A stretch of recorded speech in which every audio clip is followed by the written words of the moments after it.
This is about control and distraction for Donald Trump. If he were serious about cutting crime, he wouldn't be proposing cutting $400 million from the Alcohol, Tobacco, and Firearms Department to regulate and help with guns. Hey. Or cutting $500 million from the FBI, 700 agents, or the DEA with drug enforcement, or the Office of Violence Against Women, $100 million from there, What? right? This is about control. First he went for the press, then he went for the universities. That's what I'm saying. That is facts on facts on facts on facts. Bro was like a fax machine at this point. Just shooting out all like, hey, thank you for clicking this video. Just to let you know, this is a clip from my previous live stream that I did. Just want to let you know I go live every Sunday through Thursday at 6:30 p.m. Mountain Time. And if you don't know what time that is, go ahead and Google that so you can meet me and have a conversation on my next stream. Once again, I appreciate you clicking this video. Now let's enjoy the video. All right, so let's get into the video because we got to make some content here, okay? So here's a question. It's fairly simple. What do you call a president that acts on his own behalf and nothing is based on facts, statistics, and only for his own benefit? What do you call that? Drum roll, please. Yes, a dictator. And once again, I'm going to say this till the day I die, okay? Trump has been wanting to be a dictator since day one. And for anyone who seemed to have missed these clear signs, which we're not going to get into again today, I done made like 10 videos talking about that. It was the clear signs. Like, do not be surprised when he's sending military troops, our U.S. citizens, military troops through our streets for no reason, for little to no reason. But he's just a dick. Yeah. I mean, but once again, like, and what he is planning on doing in DC, I try not to spend too much time. I found myself really trying to spend a lot of intellectual comprehension power to figure out why is he doing this. But then I had to realize, like, hey, we're talking about Trump here. And once again, it's not even really Trump. It's the people who are pulling the levers behind. Like we know Stephen Miller, Steve Bannon, and all these literal white supremacist people are the ones telling Trump what to do, what to say. Trump is just an opportunist, a useful tool, and he's willing to be that hateful poster child just to get the bag. We already know that. But, you know, he's still a dictator. I don't care. But we can't waste a lot of time trying to figure out the why. You know, like sensible people like me and you, we're not going to come to a logical conclusion on why, because we're not hateful idiots. But the problem is he has the power to do so. And what he's doing is finding a lot of these old acts, you know, like this one. Do I have the date on here? Let me see. Oh, that's Hitler. Okay, not that one. I don't have the date. But he's finding all these old acts, these old amendments, and he's shoving his own excuses to reenact these procedures. And people are like, wait, what are you talking about? Like, for example, he said Chicago. Chicago is just ridden with crime. This is like Gotham City here. You know, people are just dying, you know, from little kids with AK-47s and stuff and like knocking old ladies across the head. Like, really? But the statistics, the data, the information says different. Here's a little bit. Once again, this is all public Google information. Crime from 2023 to 2024, according to the DC MPD, homicides decreased 32%. Violent crimes decreased 35%. Property crime about 11%. And all crime total is around 15%. Now, once again, you're not going to find a perfect state. You're not going to find any of that logical stuff. But once again, you can't battle these people off of statistics. See, once again, I almost did it, but they don't care about that. Now let's go ahead, watch this video, and see for yourself. See for yourself. These people do not care about facts. They only care about their feelings. DC, and we're going to clean it up real quick, very quickly, as they say. So the question is, does the situation actually warrant such a dramatic and provocative response? Or, as Gavin Newsom, the governor of California, says, is D.C. just the first step of militarizing cities like dictators do? CNN legal analyst Joey Jackson joins us in our fifth seat. It's an obvious point why Trump would start with D.C., because D.C. is the one place in this country where there's a little bit more leeway to do this. But I think the question people are asking themselves is this a trial run for more? So it could be, all right? So there's a couple of considerations, Abby. The first, of course, political, and that's a story I think that needs to be talked about, whether it's warranted, whether it's appropriate. You played the clip there. If crime is down, and of course some suggest it's down lowest in 30 years, is this necessary? The next is the legal. So there's two things to look at with respect to whether it's legal. The first thing is D.C., we all know, is very different from any other American city. Why? Because Congress has enacted legislation to allow it to be largely under federal control. What does that mean practically? It means practically that Congress essentially could do whatever it wants in terms of overturning anything the city council does. It also means that the president of the United States is in charge of the National Guard. That distinguishes D.C. from any other state in the country where you have governors that are in charge. So he clearly has more authority, that is the president, as it relates to doing things in D.C. The other issue, finally, is whether or not he can usurp the authority of the locals in terms of the police commissioner, the fire, etc. And that is a question of whether there is an emergency. So on the one hand, National Guard, he's the commander-in-chief, send him in. On the other hand, could he now suggest or otherwise employ the locals to be under federal control? That's an issue which would be whether it's an emergency, and these are emergency conditions. Now, once again, and we talked about this yesterday during the live stream, and if you didn't get the live stream, you didn't get this information, but when it comes to Trump and what he's able to do, the police personnel in DC is to help the military or the National Guard. He can't control, like, take over DC's police force. It's a distinction within the section. And let me read you the section. This is section 740 of the District of Columbia Home Rule Act. Allows the president to seize control of DC's police force during emergencies. And once again, a legal eagle, I think that's his name, he distinguished the difference between the control. And he says, during emergencies that affect federal interest, the temporary takeover, so this is not something permanent, lasts up to 30 days with proper notice, is meant for extraordinary situations where the city's law enforcement is needed for federal purpose. So once again, extreme measures for extreme situations.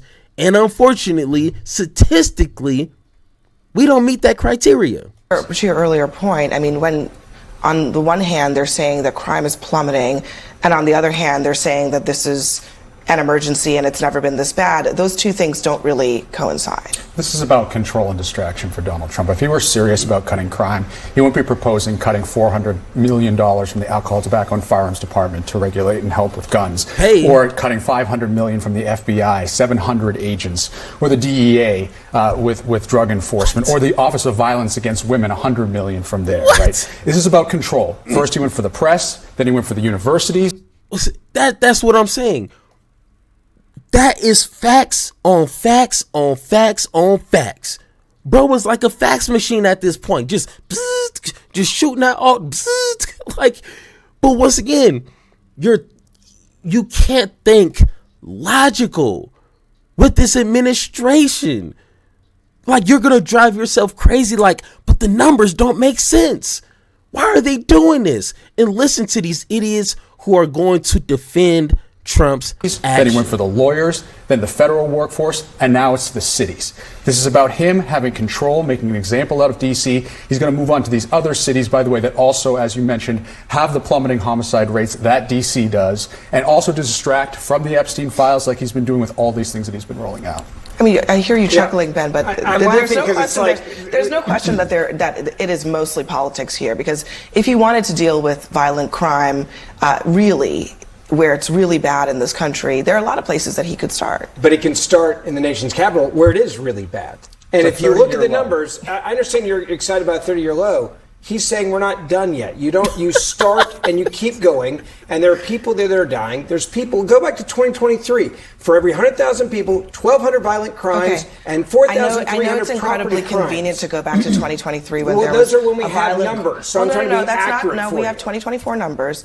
When 2023, you're right, there was a spike. I mean, back in 1986, it said that there was 1 billion people dead in DC. Like, bro, if you got to go back that far, you obviously lost the conversation. You have nothing to back up your defense in Trump. Back in bro, we are in 2025. Like, what helpful is statistics from 2023 versus 2024 and now 2025? Oh yeah, but let's cherry pick some numbers to better help your argument. Got you. This ugly guy here. Like in violent crime in D.C. and in other parts of the country.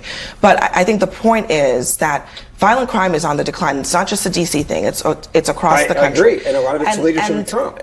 No, it was happening before Trump. It has nothing to do with. I strongly disagree. Wait, hold on a second. At least what evidence do you have that it's the Number leadership one, of Donald Trump? when you have the President of the United States of America that's enabling law enforcement to do their job, when you have ICE agents that are going out there, why did the trend start before Trump was president? Yeah, but when you have a president that says, Ben, why would the trend start before Trump was president if those are the reasons that crime is I going go down? back to what I was saying a second ago. You look at the president; he's Don't empowered law enforcement to do their job. We are seeing numbers come down. So by that logic, you President have a president Biden, who has decided. President Biden was not tough on crime. I don't think anyone would say that he was. By that same logic, okay, why would violent crime start plummeting in 2024? It wasn't plummeting. It went down 50%. It went down significantly. If you talk to people that live in He's acting like we don't see the numbers. Bro, I have the numbers in front of me. What is he talking? Oh, they're declining? Bro, when it's from a higher number and it drops down to a lower number, that's definitionally a decline. What are we doing here? Are we really acting this stupid just to defend an idiot in a possible PDF? I'm just saying, I'm always going to stress that out. Are we really going to sit here and make ourselves look stupid? I mean, he's already ugly. So now we want to think he's ugly and stupid? If you're going to be ugly, at least be smart. You see what I'm saying? But this guy's willing for Trump to be ugly and stupid. Well, I guess, all right, your prerogative, brother. Where I was born in Memphis, Tennessee, they would not say it plummeted. I guess what I'm saying is that's just not true. 50%. Don't let facts. I know you don't want to let facts get in the way of the political talking point. No, but I'm just saying.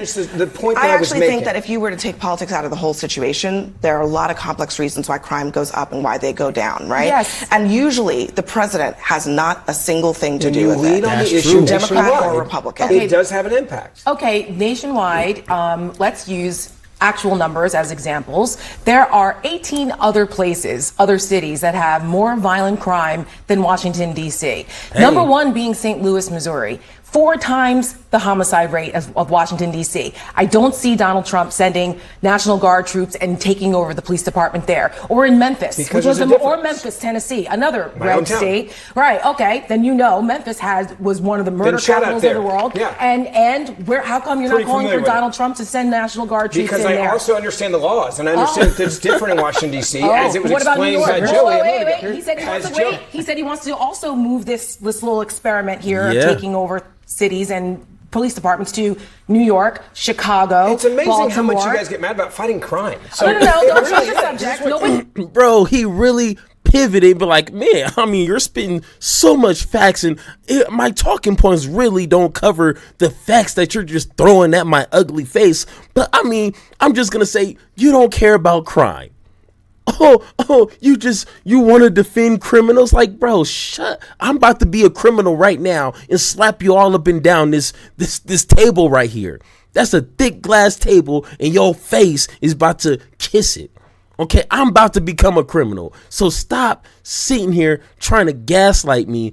And you are literally, and you know this, you're on the wrong side of the conversation. But man, judging by his suit, man, he making some money. Nobody's getting mad about fighting. Wait, time out. Let me finish. Nobody's getting mad about fighting crime. I come from a law enforcement family. My grandfather was a captain of the police department for 40 years in my hometown. My husband is a federal officer. I, unlike you guys, actually support federal law enforcement officers. Doesn't sound like it. Doesn't sound like it? I'm sorry. You're mad at Donald Trump for enabling. You're okay with Donald Trump pardoning 1,600 January 6th officers that almost killed police officers. I'm not. Hold on. So don't conflate the issues. Don't ever question my support. Man, she said, don't ever question my support. And unfortunately, that's where the conversation ends. I mean, I couldn't find for the life of me, get this full video. But once again, like, it is crazy. It is crazy how these people are moving in these conversations. Like, they are always there. They want to dilute the conversation so much to where facts don't mean nothing, perspective doesn't mean nothing, historical context doesn't mean nothing, like our constitutional laws and norms don't mean nothing, constitutional rights on an individual level don't mean nothing. So it's like, how do you, as an intellectual, combat in those conversations? How do you do that, man? And once again, like, that right there is what is going to destroy America. People don't want to have a good faith intellectual conversation with intellectual honesty and a moral integrity. Like, that right there is going to enable this dictator and his ugly little evil minions to do whatever he wants in this country. And that is going to screw us up. He may not completely destroy the country, which I pray to God, but he's going to cripple it so much, it's going to take decades to fix. And over what? Over why? I still don't know. But hey, that's where we're at, man. That's unfortunately the the stupidity level we're at this moment. All right, let's read some comments. They live in a different world than us. Progressive. Yes, they are. And once again, man, if we had a actual full party that could, operate, like progressives would, things would be a lot different. Yeah, let's see how you do under pressure. Yeah, I've been wanting this shit forever. I've been in the field with whatever they throw at me. Brush it off, pick myself up, moving on to the better. Okay. Hey.